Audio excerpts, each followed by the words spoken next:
बिस्मिल्लाहिर्रहमानिर्रहीम। अस्सलाम वालेकुम फ्रेंड्स, ईवोमिन एवोल्यूशन चैनल पे सुफियान नई वीडियो नए टॉपिक के साथ हाजिर है।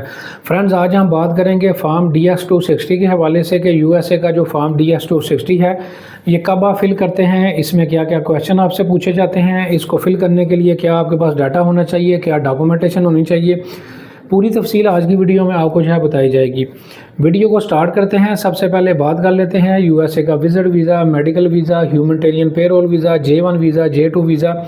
आपने अपनी फैमिली की, स्पाउस की, बच्चों की, सिबलिंग की, पेरेंट्स की जो है अपनी पिटीशन I-130 जो है वो फाइल करनी है। NBC के पास आपका केस आ चुका है, वहाँ से जो है आपने अपनी फाइलिंग जो है वो इमिग्रेशन, फैमिली इमिग्रेशन के लिए करवानी है। तमाम तरह की सर्विस जो है आप दिए गए नंबर पर जो है रब्ता करके हमसे अमेरिका के लिए जो है वो ले सकते हैं। इसके अलावा अगर बेबी पाकिस्तान में पैदा हुआ है, उसका बर्थ सर्टिफिकेट है, उसका पासपोर्ट पाकिस्तान से अप्लाई करना है, तो उस वाले से भी आप दिए गए नंबर पे हमसे रब्ता जो है वो कर सकते हैं। अब हम अपने टॉपिक की तरफ जो है वो वापस आते हैं। सबसे पहले बात कर लेते हैं फार्म DS-260 जो है कब फिल किया जाता है और क्यों फिल किया जाता है।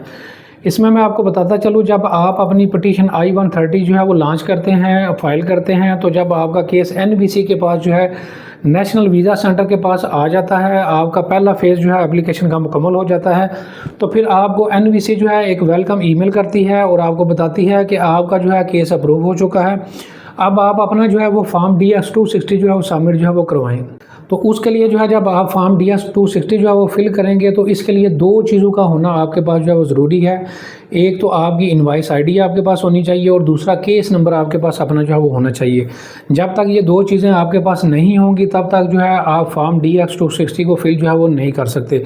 ये दोनों चीज़ें डेफिनेटली आपके पास तब रिसीव होती हैं जब आपकी पिटीशन अप्रूव हो जाती है और आपका केस NBC के पास रिसीव जो है वो हो जाता है। अब बात कर लेते हैं कि इस फॉर्म को फिल करने के लिए क्या क्या डॉक्यूमेंटेशन आपके पास जो है होनी चाहिए। सबसे पहले जो है वो डेफिनेटली आपका अपना पूरा प्रोफाइल उसमें आएगा, आपके पासपोर्ट की डिटेल, आपके पेरेंट्स की डिटेल, आपकी जॉब की डिटेल या बिजनेस की डिटेल, आपके सोशल मीडिया के प्रोफाइल लिंक्स इसमें जो है वो डलेंगे। इसके अलावा आपके पेरेंट्स की डिटेल इसमें डलेगी। इसके अलावा आपका जो वहाँ पे जो पटिशनर है उसकी डिटेल सारी आप जो है वो ऐड करेंगे। ये सारा डाटा जो है इसके अंदर जो है वो आप जो है वो ऐड जो है वो करेंगे। इसको ऐड करने के बाद जो है वो फर्दर जो है वो आप बाकी डॉक्यूमेंटेशन भी जो है वो इसमें जो है वो फर्दर प्रोसीडिंग के लिए अपलोडिंग भी जो है वो करेंगे। फर्दर फिर जो है इसके बाद एम्बेसी जो है आपके डॉक्यूमेंटेशन की असेसमेंट करेगी, देखेगी और उसके बाद फिर आखिरी जो आपका स्टेप होगा, फिर एम्बेसी जो है आपको खुद अपॉइंटमेंट जो है वो देगी इस इमिग्रेशन के केस के लिए। फिर आपने एम्बेसी में इंटरव्यू वाले दिन जाके वहाँ पे प्रेजेंट होना होगा, आपने इंटरव्यू देना होगा और साथ सपोर्टिंग डॉक्यूमेंट्स भी आपने साथ जो है वो अटैच जो है वो करने होंगे। मज़ीद तफसील के लिए अगर आपका कोई क्वेश्चन है, आप ये सर्विस हमसे लेना चाहते हैं, तो आप दिए गए नंबर पे हमसे रब्ता जो है वो कर सकते हैं। Thank you very much.